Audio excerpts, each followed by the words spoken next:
welcome to our podcast.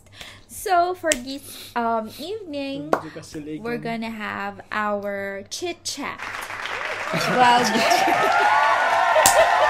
while drinking a cocktail that he made. Okay, so we're gonna talk about moving to a different country. So, ano masasabi mo? Anong na-feel mo? Tagalog dyan. Siyempre, para maano natin yung ating mga viewers.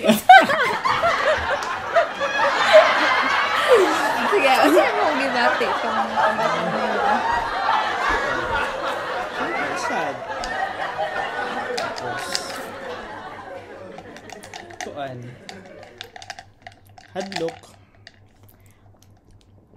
Kay, siyempre mo ito, mga sa lugar yung ayaw mo nabalaan.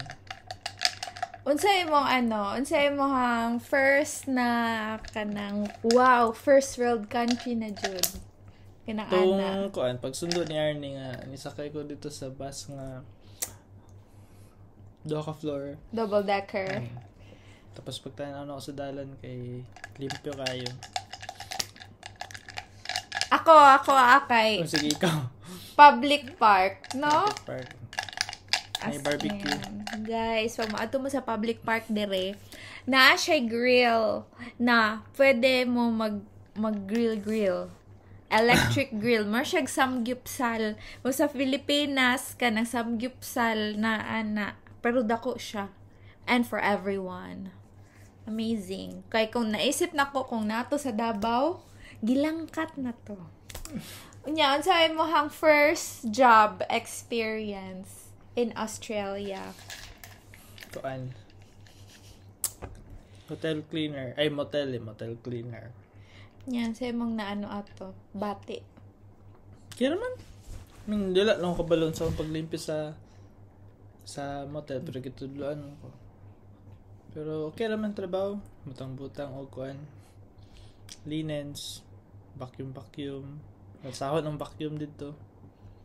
Murag backpack na. Spray. Dagan ni chemical. Lahi ang spray sa bowl. Lahi ang spray sa surface. O lahi ang spray sa mirror.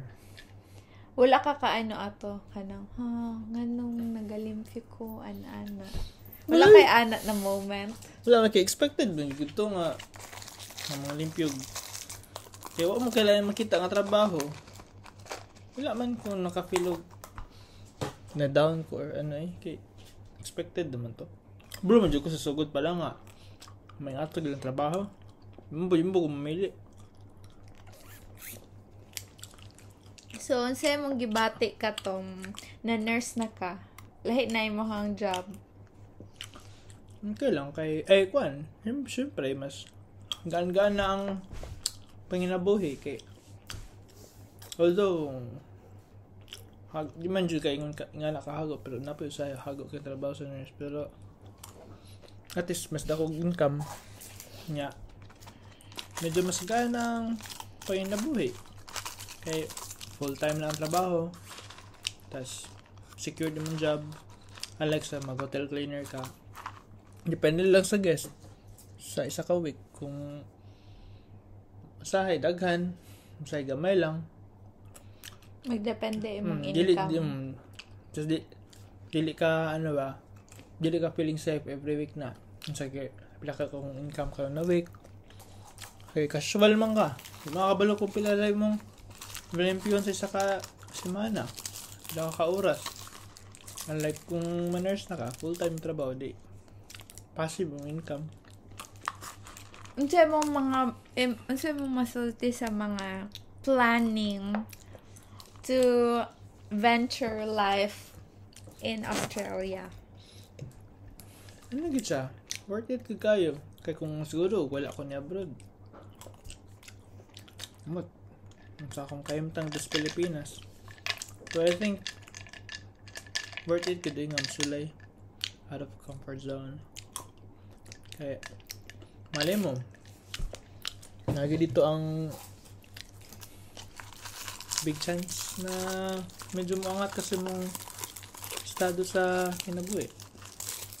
Hindi man kami ng super dato pero at least mo angat-angat gamay, kaginhawa gamay, makapalit-palit, makahatag sa imong family or makuha ko gahatag kay man mga is mama pero kung gusto ko silang papalit so na kay papalit kung na yung mga emergency di na kay tinagum kamay nga dako good pero kung adventure mo sila good kay unay opportunity makaya kay good kay sarap ito ka mabuhay kung may nagadagan naman imong edad. May kamil ka nga, makasulay ka kay kakabalo in the future din. Ito pwede mabalik ang opportunity sa mo. Ayun kayo. Seize the opportunity. Yun ang guys, ang take home natin. Eh kung for today's nakalimot video. mo sa Pilipinas, kung saan mo yung kayimtang sa Australia, Can always go home. makabalik kag Pilipinas nga na mapuyan, maulian. Anong hindi lang what? Hindi ay. So, yun lang guys for today's video. We hope na na-inspire yung mga nanonood na viewers natin dyan. Kung meron man. Kung wala, edi wala na lang. Ato lang ni siya. Amuara lang ni siya. Man to guys.